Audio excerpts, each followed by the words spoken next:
किसी जमाने में एक बादशाह था जो अपने लोगों की बेहतरी के लिए काफी कुछ करता रहता था। और उसकी सल्तनत में एक दरबारे आम भी लगता था, जिसमें कोई आम इंसान भी बादशाह से आमने सामने आकर बातचीत कर सकता था। एक मर्तबा बादशाह के पास एक शख्स आया, लेकिन यह शख्स बड़ी अजीब सी बात कर रहा था, जिस पर यकीन करना नामुमकिन था। बादशाह सलामत भी माथे पर बल डालकर उसे देखने लगे कि आखिर क्या यह अपने होशो हवास में है या नहीं, क्योंकि जो कुछ यह कह रहा था, क्या वाकई उस पर यकीन करना चाहिए था, या फिर उसे सिर्फ एक पागल इंसान समझकर दरबार से भगा देना चाहिए था। बादशाह सलामत यह फैसला करते हुए घबरा से रहे थे। वह शख्स अपने हुलिये से ही यह बता रहा था कि वह इल्म से कोसों दूर है। बादशाह सलामत ने उस शख्स की पूरी बात सुनी और उससे कहने लगे कि तुम अब भी बैठो, हम बाकी मामला सुलझा लें, फिर तुम पर गौर करेंगे और तुम्हारी बात को ध्यान से सुना जाएगा। लेकिन वह बादशाह सलामत के करीब आकर कहने लगा कि मैं जो कह रहा हूँ सच कह रहा हूँ, मेरी बात पर यकीन कीजिए। मैं बहुत लंबा सफ़र तय करके यहाँ तक आया हूँ कि आप मुझे कोई ऐसा मशवरा देंगे, ऐसा फैसला सुनाएंगे कि मेरी परेशानियाँ ख़त्म हो जाएंगी। बादशाह सलामत ने उसे सिर्फ हाथ से ही इशारा दिया कि तुम बैठो। उसके बाद एक एक करके लोग बादशाह के पास आने लगे और अपने अपने मसाइल बताने लगे। बाज़ लोगों के मसाइल तो इतने छोटे होते थे कि वह खुद भी सुलझा सकते थे, लेकिन यह बादशाह का अखलाक ही था कि लोग अपने छोटे छोटे मसलों के हल के लिए भी बादशाह सलामत के पास चले आते थे। बादशाह ने सबकी बातें सुनी, फैसले किए और दरबार खाली हो चुका था। सब लोग जा चुके थे। अब दरबार में कुछ खास दरबारी वजीर और बादशाह सलामत ही मौजूद रहे थे। वह शख्स एक मर्तबा फिर उठा और बादशाह के सामने आकर बैठ गया। बादशाह ने इस मर्तबा उससे कहा कि क्या तुम सच कहते हो? क्या तुम्हारी बीवी इस किरदार की है कि एक ऊंट और इंसान के बीच भला ऐसा ताल्लुक कायम हो भी कैसे सकता है? तुम्हारी बात सुनकर मुझे तुम्हारी दिमागी हालत पर कुछ शक होने लगा है। क्या तुमने यह सब कुछ अपनी आंखों से देखा है? यह सुनकर वह शख्स रोने लगा, कहने लगा कि मुझ जैसा बेबस इंसान भी क्या इस दुनिया में होगा जो अपनी आंखों के सामने अपनी बीवी को ऊंट के साथ यह सब कुछ करते हुए देखता रहा, लेकिन फिर भी कुछ बोलकर उसे मना नहीं कर सकता, क्योंकि मेरी बीवी मुझे आगे से ऐसी बातें सुनाती है जैसे मैं उसका शौहर नहीं बल्कि उसका गुलाम हूँ, सिर्फ और सिर्फ मेरी एक कमी की वजह से। इतना कहकर वो शख्स एक मर्तबा फिर दहाड़े मार मार कर रोने लगा था। फिर कहने लगा, बादशाह सलामत, मैं शादी नहीं करना चाहता था, क्योंकि मैं शुरू से ही जानता था कि मैं नामर्द हूँ। मैं कभी भी एक औरत को खुश नहीं रख पाऊंगा, ना ही कोई औरत मेरे साथ अपनी सारी जिंदगी गुजार पाएगी। मेरे पास कोई ज्यादा धन दौलत भी ना थी, जो कोई औरत मेरे धन दौलत देखकर अपना सब कुछ छोड़कर मेरे पास आ जाएगी। शक्ल और सूरत भी मामूली थी। वजह यह थी कि मेरे वालिद का इंतकाल हो चुका है और मेरी माँ और दो बहनें ही घर में रहती थीं। मैंने जवानी की दहलीज पर कदम रखा था तो वह मेरी शादी के ख्वाब देखने लगी। बहनों की यही ख्वाहिश होती है कि वह अपने भाइयों की शादी देखें, उनके साथ शादी की रस्में निभाएं और खूबसूरत सी भाभी घर लेकर आए। मेरी बहनें भी यही चाहती थीं। हम जब भी बैठते मेरी शादी का ही जिक्र छिड़ जाया करता था। अब तो मेरी माँ भी मुझे ऐसे मजाक कर दिया करती कि मैं शर्मसार होकर रह जाता, लेकिन मैं उन्हें बताने से कतराता था कि मैं शादी करने के काबिल नहीं हूँ। एक मर्तबा मेरी वालिदा मेरा रिश्ता लेकर खानदान की ही एक लड़की के पास गई। मैं घबरा रहा था, अपनी वालिदा को बताने की कोशिश भी की, लेकिन शर्म और हया आड़े आ जाती। मेरे पास वह अल्फाज नहीं थे जिनसे मैं अपनी वालिदा को बता पाता कि मैं तो नामर्द हूँ। मेरी यह खामोशी थी जो शायद मुझे आज इस नौबत ले आई है। मेरी शादी एक हसीनो जमील औरत से करवा दी गई, जो कि न सिर्फ खुश शक्ल थी बल्कि आला अखलाक और पढ़ी लिखी भी थी। उसे देखकर तो जैसे मैं उसका दीवाना सा हो गया। मैं तो वैसे ही उसके सामने खुद को कमतर समझने लगा था। वह मेरे कमरे में दुल्हन बनी बैठी थी और मैं झिझकते हुए उस कमरे में जा नहीं पा रहा था। मेरी बहनें और मेरी माँ बेहद खुश थीं। मैं उस कमरे में चला भी गया। मुझे यूं झिझकते और शर्माते देखकर मेरी बीवी मुझ पर तंज करते हुए कहने लगी कि मैं औरत होकर जब नहीं शर्मा रही तो आप मर्द होकर किस लिए शर्मा रहे हैं। मैंने गहरी सांस ली और उससे कहने लगा कि यह भारी लिबास तब्दील करके आराम कर लो, थक चुकी होगी, और खुद भी मैं करवट लेकर सो गया। मेरी बीवी यह सब देख रही थी और शायद समझ भी रही थी, लेकिन मैं चाहकर भी कुछ नहीं कर पा रहा था। धीरे धीरे मेरी बहनों की भी शादी हो गई। वह अपने अपने ससुराल में जाकर अपनी जिंदगी हंसी खुशी गुजारने लगी। वक्त ऐसा आया कि मेरी वालिदा का भी इंतकाल हो गया। मेरी बीवी तब तक तो ठीक रही थी, जब तक मेरी बहनें और मेरी माँ उस घर में थीं। लेकिन जब घर में सिर्फ मैं और मेरी बीवी रह गई, तो उसका रवैया भी मेरे साथ बदलने लगा था। एक रोज वह मुझे कहने लगी कि अगर मुझे पता होता कि तुम नामर्द हो और तुम कुछ करने के काबिल ही नहीं हो, तो मैं कभी भी तुमसे शादी नहीं करती। मेरा तो यही जी चाहता है कि मैं तुम्हें छोड़ दूं, तुमसे तलाक ले लूं। मगर मसला यह था कि हमारे यहाँ पिछले 7 पुश्तों से किसी ने भी तलाक नहीं ली, बल्कि हमारे यहाँ यह एक बुरा काम समझा जाता है। मैं बिल्कुल ही अपनी बीवी के सामने कमजोर हो चुका था। वह मुझे बातें सुनाती रही, तंज करती रही, मेरी मर्दानगी पर जुमले कसा करती, और मैं सिर्फ उसके लिए सब कुछ सुनता रहा, क्योंकि वह जो भी कहती सच ही तो था। मैंने ही तो उसकी जिंदगी बर्बाद की थी। अगर अपनी माँ को बता देता कि मैं शादी करने के लायक नहीं, तो शायद आज यह नौबत तो ना आती। एक रोज मैंने ख्वाब में ऊंट को देखा तो सोचा कि क्यों ना एक ऊंट खरीद लिया जाए। मेरे पास इतनी रकम जमा हो चुकी थी कि मैं एक ऊंट खरीद सकता था। अगले ही रोज मैं मंडी गया और एक ऊंट लेकर आ गया। मैं तो काफी घबरा रहा था कि इस ऊंट को देखकर ना जाने मेरी बीवी क्या रद्दे अमल जाहिर करेगी। अगर उसने इस ऊंट की देखभाल से इनकार कर दिया तो मैं क्या करूंगा? मुझे तो घर से बाहर काम के लिए भी जाना होता है। मैं घर में रहकर ऊंट की देखभाल तो नहीं कर सकता। लेकिन जैसे ही मैं ऊंट लेकर घर में दाखिल हुआ और मेरी बीवी ने ऊंट को देखा, तो उसकी आंखों में एक चमक सी आ चुकी थी। ऊंट को देखकर उसकी पीठ पर हाथ फिराने लगी और उसके मुंह पर हाथ फेरने लगी। कहने लगी, यह बहुत प्यारा ऊंट है। अब वह ऊंट की दिलों जान से खिदमत करने लगी, और यह देखकर मैं भी खुश हो चुका था कि इस बहाने मुझे ऊंट की फिक्र तो नहीं होगी और मेरी बीवी का भी वक्त गुजरता रहेगा। कुछ रोज यूं ही गुजर गए, लेकिन मैं जब घर आता तो मेरी बीवी उस ऊंट के पास ही बैठी होती, उसके लिए चारा तैयार कर रही होती। मैं अपनी बीवी के साथ कुछ वक्त गुजारना चाहता, उसके साथ बात करना चाहता था, लेकिन वह तो बिल्कुल उस ऊंट में गुम होकर रह चुकी थी। मैं उसे दूर से देखकर ही खुश हो जाया करता था। मेरे सोने के बाद मेरी बीवी बिस्तर पर आकर सो जाया करती थी। एक रात मेरा जिस्म बुखार में तप रहा था, इसलिए आधी रात को मेरी आंख खुल गई। मैंने जब बिस्तर देखा तो बिस्तर खाली था। मेरी बीवी मेरे पास बिस्तर पर मौजूद ही नहीं थी। मैंने जब यह देखा तो घबरा गया। अपनी बीवी को आवाज देना चाही, लेकिन तभी मुझे सहन से ऊंट के कर्राहने की आवाज आई। आवाज सुनकर मैं घबरा गया। फौरन यह डर लाहिक हुआ कि कोई डाकू तो नहीं घुसा आया। मेरी तो सारी जमा पूंजी ही वह ऊंट था। मैं जल्दी से कमरे से बाहर निकला, लेकिन जो मंजर मैंने देखा, मेरी आंखें यकीन करने को तैयार नहीं थीं।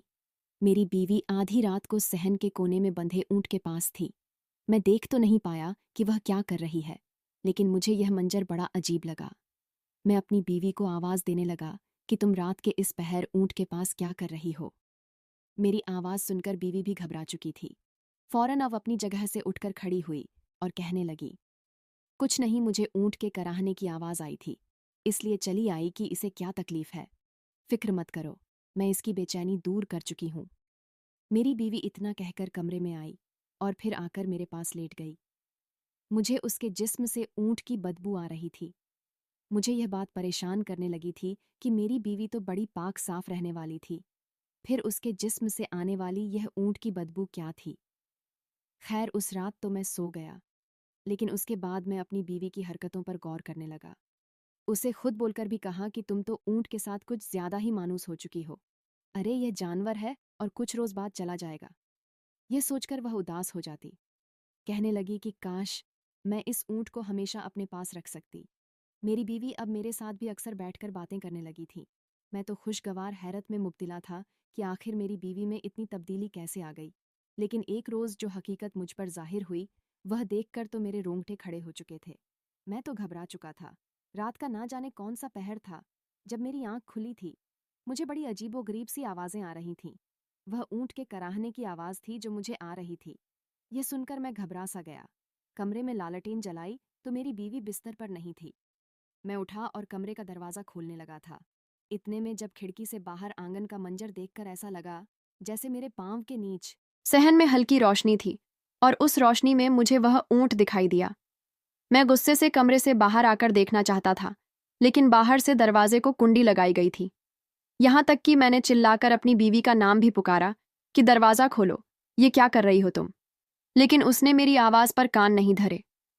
कुछ देर बाद वो खुद ही कमरे में आई थी और मैं सिर्फ और सिर्फ अपनी इज्जत की खातिर खामोश रहा था, क्योंकि अगर मेरी आवाज घर से बाहर जाती तो बेइज्जत मैं खुद ही होता कि मेरी बीवी ऊंट के साथ यह गलत हरकत कर रही है। बहरहाल बीवी ने दरवाजा खोला और बिस्तर पर जाकर सो गई। चंद रोज बाद मेरी बीवी की तबीयत में काफी तब्दीलियां आने लगीं। वह मुझे कहती, मेरा चटपटी चीजें खाने का मन करता है, तुम मेरे लिए चटपटी चीजें लेकर आना। मेरी बीवी की फरमाइश थी। वो भी पहली मर्तबा ये सुनकर मैं खुश हो गया। वो जो कहती उसे लाकर देने लगा। कभी वो उल्टियां करने लगती। मेरी बहनें उन दिनों मुझसे मिलने के लिए आई हुई थीं। उन्होंने जब अपनी भाभी की यह हालत देखी तो वह मुझे मुबारकबाद देने लगी। कहने लगी कि हमारे घर में खुशखबरी आने वाली है। मैं तो घबरा चुका था, आखिर यह सब कैसे मुमकिन था। लेकिन फिर मेरी बड़ी बहन जबरदस्ती मेरी बीवी को एक दाई के पास ले गई। दाई ने यह तस्दीक भी कर दी कि सच में मेरी बीवी हामिला हो चुकी है। मेरी दोनों बहनें तो खुशी से बेहाल हो चुकी थीं। कहने लगीं कि जब तक भाभी को बच्चा नहीं हो जाता वह यहाँ से कहीं नहीं जाएंगी और भाभी का पांव भी जमीन पर रखने नहीं देंगी। मैं अपनी बीवी से सवाल करना चाहता था, पूछना चाहता था, यह सब कुछ क्या है, उसने मेरे साथ इतना बड़ा धोखा क्यों किया। मगर बादशाह सलामत वह भी सीधा मुंह जवाब तक ना देती थी। एक रोज मौका पाकर जब मेरी बहनें रात को सो गईं तो मैं अपनी बीवी के पास गया और उससे पूछने लगा कि मुझ में तो औलाद पैदा करने की सलाहियत ही मौजूद नहीं है, बताओ किसका है ये बच्चा। यह सुनकर वह हंसने लगी और मुझे कुछ न बताया और बात को टाल गई। मैं सदमे का शिकार हो गया और सीधा बादशाह सलामत की खिदमत में चला आया। इसकी यह कहानी थी, जिसे सुनने के बाद बादशाह को उसकी अक्ल पर शक होने लगा। लेकिन जब वह रो रो कर बार बार कहने लगा तो बादशाह भी सर पकड़कर बैठ चुके थे। उससे कहने लगे कि पहले तो तुम्हें अपना मुआयना एक अच्छे से तबीब से करवाना चाहिए। रही बात तुम्हारी बीवी की, तो वह औरत मुझे चालाक लगती है, जो सिर्फ और सिर्फ तुम्हें बातों से बहलाने की कोशिश में लगी है। बेहतर है कि तुम मर्द बनकर उससे बात करो और अपने आपस के मामलात सुलझाओ। अगर वह तुम्हारे हक में गलत है और सुधरना नहीं चाहती तो बेहतर है कि तुम उसे छोड़ दो। बादशाह ने उसे यह मशवरा देकर वहां से भेज दिया, जबकि वह शख्स बार बार मुड़ मुड़ कर बादशाह को देखता और आंखों में आए आंसू साफ करता। वहां से चला गया। वह सोच रहा था कि शायद बादशाह उसकी गुत्थी को सुलझाए और उसकी बीवी को भी बुलाकर समझाएंगे, उसे बताएंगे कि जो तुम कर रही हो ये किस कदर बुरा फेल है। लेकिन बादशाह ने तो उसे वहां से वापस भेज दिया। उसकी कहानी सुनकर वजीर और बादशाह हैरान बैठे थे कि आखिर यह माजरा क्या था। सारा दिन तमाम तर सल्तनत के काम देखने के बाद बादशाह ने अपने एक खास गुलाम को अपने पास बुलाया। गुलाम हाजिर हुआ तो बादशाह ने उससे अपने लिए एक आम सा लिबास मंगाया और कहा, मैं आज भेस बदलकर गश्त करना चाहता हूँ। सिपाही ने हुक्म की तामील की और एक ऐसा लिबास लाकर बादशाह को दे दिया। बादशाह ने वह लिबास पहन लिया, अपना हुलिया बिल्कुल आम आदमी जैसा बना लिया और चेहरे पर नकाब भी कर लिया। वह अपने महल से निकल चुके थे। वह जानते थे कि उन्होंने कहाँ जाना है। सारा दिन उनके जहन में वह ऊंट वाला शख्स ही घूमता रहा था, जिसने यह बताया था कि उसकी बीवी एक ऊंट से हामिला हो चुकी है। बादशाह ने अपने 2 जासूस सिपाहियों को उस शख्स के पीछे भेजा था और कहा था कि पता लगाकर आओ यह शख्स रहता कहाँ है। उसके घर तक उसका पीछा करने के बाद उसके घर का पता वह सिपाही आकर बादशाह को बता चुके थे। रात गहरी हो चुकी थी। चांद की 14वीं रात थी जब बादशाह उस शख्स के घर के बाहर पहुंचे थे। आसपास गलियां सुनसान पड़ी थीं। हर कोई गहरी नींद सो रहा था। बादशाह ने पहले घर का जायजा लिया। दरवाजे को हल्का सा धकेला, लेकिन वह अंदर से बंद था। घर की दीवारें ज्यादा ऊंची भी न थीं। बादशाह ने आसपास पत्थर देखे और उनको इकट्ठा करना शुरू कर दिया। फिर उन पर खड़े होकर जब उसके घर के अंदर का मंजर देखा तो सहन के एक कोने में एक ऊंट सचमुच बंधा हुआ था। वह उस वक्त बैठा हुआ था। फिलहाल तो उन्हें वहां पर कुछ भी ऐसा महसूस ना हुआ और वह सोचने लगे कि घर के अंदर कूदकर वह उस ऊंट के पास जाकर जायजा लेंगे। क्या सचमुच में यह इंसानों की तरफ रागिब होता है, या फिर यह सिर्फ और सिर्फ बादशाह का वक्त खराब किया गया है और एक मनगढ़ंत कहानी बनाई गई है। इससे पहले कि बादशाह घर के अंदर कूद कर जाते, उससे पहले ही कमरे का दरवाज़ा खुलने की आवाज़ आने लगी और फिर एक औरत कमरे से बाहर निकली। वह सीधे चलते हुए उस ऊँट के पास आई और फिर एक दीवार के पास गई और किसी से कुछ लिया। उसके बाद जो कुछ वहां हुआ, बादशाह के सामने सारी हकीकत खुल चुकी थी। बादशाह गुस्से से आग बबूला हो चुके थे, लेकिन उस वक्त उनके घर जाकर हकीकत खोलना अच्छा नहीं था। बादशाह तमाम तर हकीकत देखने के बाद वापस महल में आ चुके थे। अगली सुबह 2 सिपाहियों को उस ऊंट वाले शख्स के घर भेजा और हुक्म दिया कि वह शख्स अपने ऊंट समेत महल में आ जाए, और फिर एक सिपाही और कनीज को हुक्म दिया कि जाकर उसकी बीवी को यहाँ दरबार में लाया जाए। बादशाह काफी गुस्से में दिखाई देते थे। बादशाह की तरफ से बुलावा सुनकर वह इंसान खुश हो चुका था। अपने ऊंट को लिए वह बादशाह के दरबार में हाजिर हो गया। फिर कुछ ही देर बाद कनीज के साथ उसकी बीवी भी वहां पर आ चुकी थी। उसकी बीवी घबराई हुई खड़ी थी। बादशाह ने उस शख्स की बीवी को मुखातिब किया था। कहने लगे, बताओ, क्या यह सच है कि तुम्हारी कोख में पल रहा बच्चा एक ऊंट का बच्चा है? यह सुनकर दरबार में चुपके चुपके बातचीत होने लगी थी। वह औरत थोड़ी घबरा सी गई, कुछ बोलना चाहती थी लेकिन बोल नहीं पा रही थी। बादशाह ने एक मर्तबा फिर अपना यही सवाल दोहराया और कहने लगे, मैं जो पूछ रहा हूं उसका जवाब दो। वह औरत कुछ कहना चाहती थी, बोलना चाहती थी, लेकिन बोल नहीं पा रही थी। ऐसा लग रहा था जैसे उसके मुंह में जुबान ही नहीं थी, या फिर बादशाह के रोबदार लहजे के आगे उसकी सारी चालाकियां दम तोड़ चुकी थीं। वह घबराई हुई खड़ी बस दरबार में बिछी हुए कालीन को देख रही थी। बादशाह के बहुत कहने पर भी वह औरत कुछ नहीं बोली, बल्कि उल्टा अपने मुंह पर हाथ रखकर फूट फूट कर रोने लगी। दरबार से भागने के तरीके देखने लगी, लेकिन हर तरफ सिपाही मौजूद थे। वह कहीं से भी भाग नहीं सकती थी। अगर उसे अंदाजा होता कि यहाँ आने के बाद उसके साथ यह सब कुछ होगा, तो कभी भी यहाँ पर ना आती। कितनी ही देर जब उसने सवाल का जवाब ना दिया, तो बादशाह ने सिपाहियों को हुक्म दिया कि इसे काल कोठरी में डाल दिया जाए और जिस कदर हो सके इस पर जुल्म किया जाए। इसे जंजीरों से जकड़ कर रखा जाए। जिस कैद खाने में यह रह रही है उसमें भूखे कुत्तों को छोड़ दिया जाए। यही इस औरत की सजा है। लेकिन अगले ही पल वह औरत घबरा चुकी थी। इससे पहले कि सिपाही उसे घसीट कर वहां से ले जाते, वह आगे बढ़ी और फूट फूट कर रोने लगी। कहने लगी, बादशाह सलामत, मुझ पर यह जुल्म मत कीजिए। सच क्या है मैं बताऊंगी, हर वह हकीकत बताऊंगी, लेकिन मुझे काल कोठरी में मत डालिए। वो ऊंट वाला शख्स अपने ऊंट समेत वहीं पर खड़ा था, जबकि वह औरत वहां पर बैठी फूट फूट कर रो रही थी। बादशाह शदीद गुस्से में दिखाई देते थे। गुस्से में बादशाह एक मर्तबा फिर बुलंद आवाज में कहने लगे, ऐ लड़की, हकीकत बताओगी? दरबार का वक्त बहुत कीमती है। इन आंसुओं के बदले हम दरबार का वक्त जाया नहीं करना चाहते। बादशाह की बात सुनकर वह अपनी आंखों में आए आंसू को पोंछने लगी।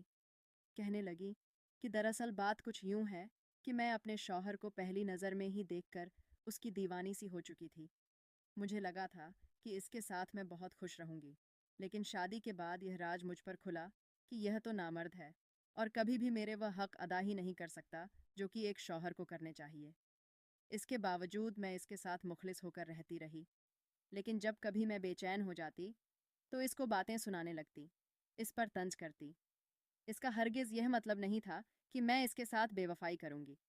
हमारे यहाँ तलाक का रिवाज नहीं था, वरना मैं कब की इससे तलाक लेकर किसी और से शादी कर चुकी होती।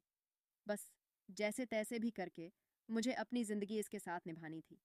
लेकिन एक रोज जो कुछ मेरे साथ हुआ वह मेरे लिए नाकाबिले यकीन था। एक रोज मुझे ऊंट के गुर्राने की आवाज आई। ऐसा लग रहा था जैसे वह तकलीफ में हो। मैं जल्दी से उठी और उठकर बाहर आई। मुझे शुरू से ही मवेशियों से बेहद ऊंसियत सी है। मैंने जब बाहर आकर देखा तो दीवार से फलांगता हुआ एक शख्स दिखाई दिया था, जो ऊंट की टांगों में खंजर लगाकर जा चुका था। टांग का अंदरूनी हिस्सा जख्मी था। रात का पहर था। मैं तेज कदम बढ़ाती ऊंट के पास गई। उसकी पिछली टांग के अंदरूनी जानिब हाथ लगाकर देखा तो मेरा हाथ खून से भर गया। मैं घबरा चुकी थी। अगर मेरे शौहर को इल्म होता तो वह परेशान हो जाता। इसीलिए मैंने जख्म का लेप लिया और दिलचस्पी से वो लेप ऊंट की टांगों पर लगाती और फिर पत्तों से उस पर एक हिफाजत तह लगा देती थी ताकि वह मजीद बिगड़ने से बचा रहे। लेकिन एक रोज तो हद ही हो गई कि जब मेरा शौहर ऊंट को लेकर मुझ पर शक करने लगा खराब होने लगी, मेरा पेट फूलने लगा, मुझे उल्टी आने लगी और मेरी नंदे कहने लगी कि मैं माँ बनने वाली हूँ और मैंने भी उनकी हाँ में हाँ मिला दी क्योंकि मैं जानती थी कि ऐसा होना मुमकिन ही नहीं है। लेकिन बस उनको खुश करने की खातिर मैंने यह झूठ बोल दिया। लेकिन जब दाई के पास ले जाया गया तो दाई ने मेरे पेट पर हाथ रखा और कहने लगी कि मुझे एक जानलेवा बीमारी लाहिक हो चुकी है।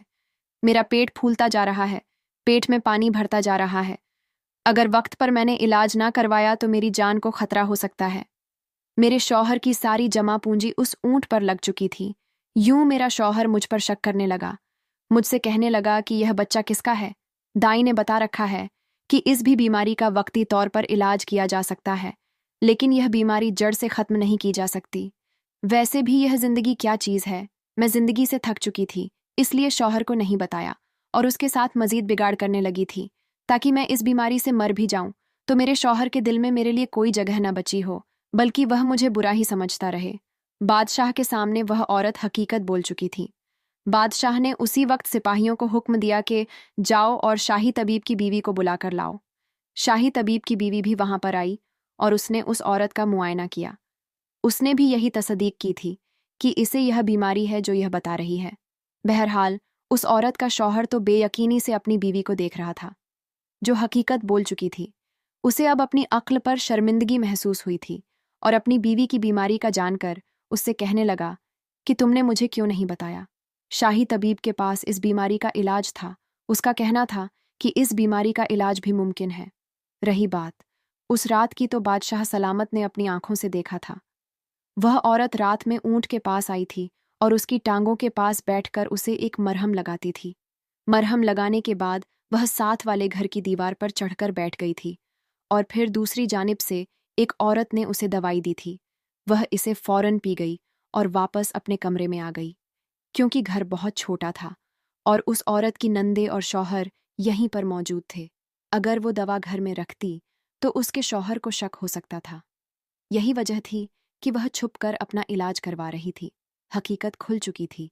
बादशाह ने दोनों की कहानी सुनने के बाद यह फैसला सुनाया कि तुम दोनों का इलाज शाही तबीब और शाही तबीब की बीवी करेंगे। उसके बाद कई महीनों तक दोनों मियाँ बीवी का इलाज होता रहा और दोनों ही अल्लाह के फजल से सेहतयाब हो चुके थे।